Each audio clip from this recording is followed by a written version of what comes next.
اب اس حدیث کے آخر میں ایک خاص جہاد کا ذکر ہو رہا ہے، وہ قتال فی سبیل اللہ جو ہے، جس کا میں نے عرض کیا ہے کہ وہ جہاد کی چوٹی ہے۔ ایک جہاد ہے جو چوٹی ہے پورے دین کی، تو اس جہاد کی بھی ایک چوٹی ہے، وہ ہے قتال فی سبیل اللہ۔ حضور صلی اللہ علیہ وسلم کی بعثت جو ہم نے پڑھا سورہ صف میں، وہ اس لیے تھی کہ دین کو غالب کرے، لہذا آپ نے تلوار ہاتھ میں اٹھائی، جنگیں کی، غزوہ بدر ہو، غزوہ احد ہو، غزوہ احزاب ہو، جنگیں کی ہیں،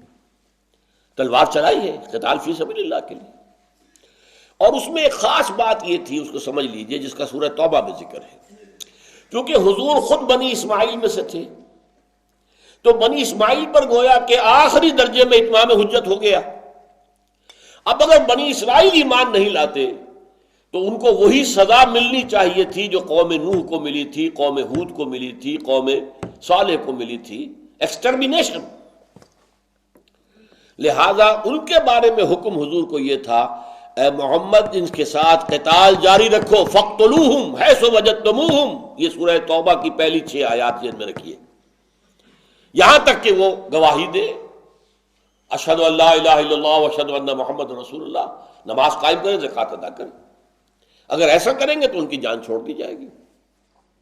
لیکن باقی دنیا کے لیے یہ بات نہیں تھی، یہ صرف بنی اسماعیل یا ان کے تابع جو لوگ تھے عرب میں ان کے لیے تھا۔ باقی دنیا کے لیے کیا تھا؟ دیکھو بھائی، تم اسلام لے آؤ، ہمارے برابر کے ساتھی ہوگے، بھائی ہوگے ہمارے، ہم یہ نہیں کہیں گے ہمارے حقوق زیادہ ہیں، ہم سینئر مسلمان ہیں تم جونیئر مسلمان ہو، نہیں، سب کے برابر۔ اور اگر یہ نہیں منظور، مسلمان نہیں ہوتے، تم یہودی، نصارہ، مجوسی، ہندو بن کر رہنا چاہتے رہو، لیکن تمہیں اسلام کی اطاعت کرنی پڑے گی، ریاست اسلامی ہوگی، قانون اللہ کا ہوگا، نظام اسلام کا ہوگا۔ ہاں اس کے نیچے تم یہودی رہو، سینیگاگز کو جاؤ، تم عیسائی رہو، جو چاہو، ٹرینٹی کے اندر بلیو کرو، تثلیث کو مانو، اور جاؤ اپنے چرچوں میں، اس میں ہمیں کوئی نہیں اعتراض نہیں ہوگا۔ اور اگر یہ بھی منظور نہیں ہے، پھر آؤ میدان میں، تلوار ہمارے اور تمہارے درمیان فیصلہ کرے گی۔ لیکن یہ کہ جو عرب کے لوگ تھے، اصل مشرکین عرب، بنو اسماعیل اور ان کے تابع لوگ، ان کو یہ تھرڈ آلٹرنیٹو نہیں تھا کہ تم رہ سکتے ہو شرک کے اوپر قائم، شرک کرو، لیکن یہ کہ اسلامی ریاست کی بالادستی تسلیم کر دو اور جزیہ دو ہاتھ سے، نہیں، یہ ان کے لیے نہیں تھا، یا ایمان لاؤ یا قتل۔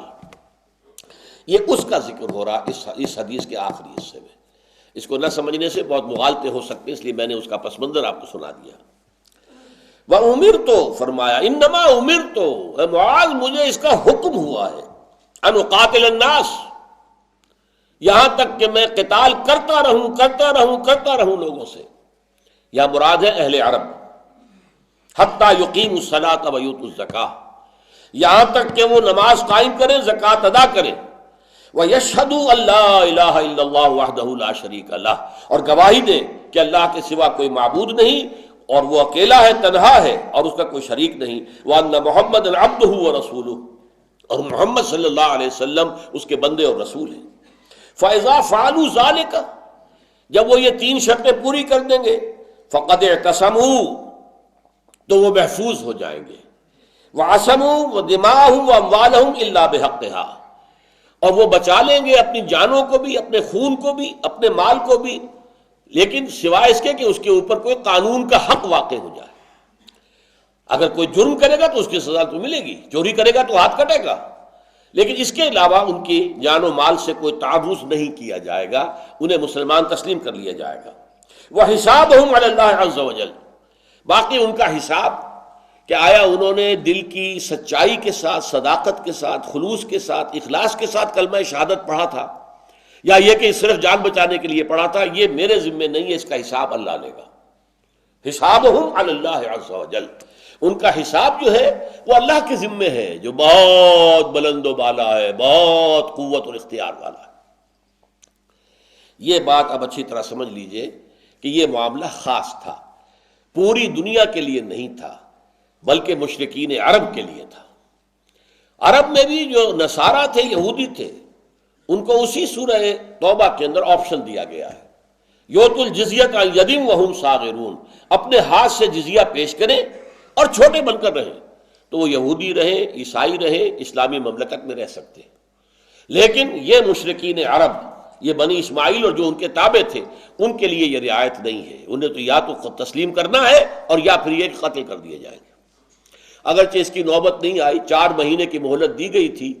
تو پورا عرب مسلمان ہو گیا، یا کچھ لوگ پھر عرب کو چھوڑ کر چلے گئے۔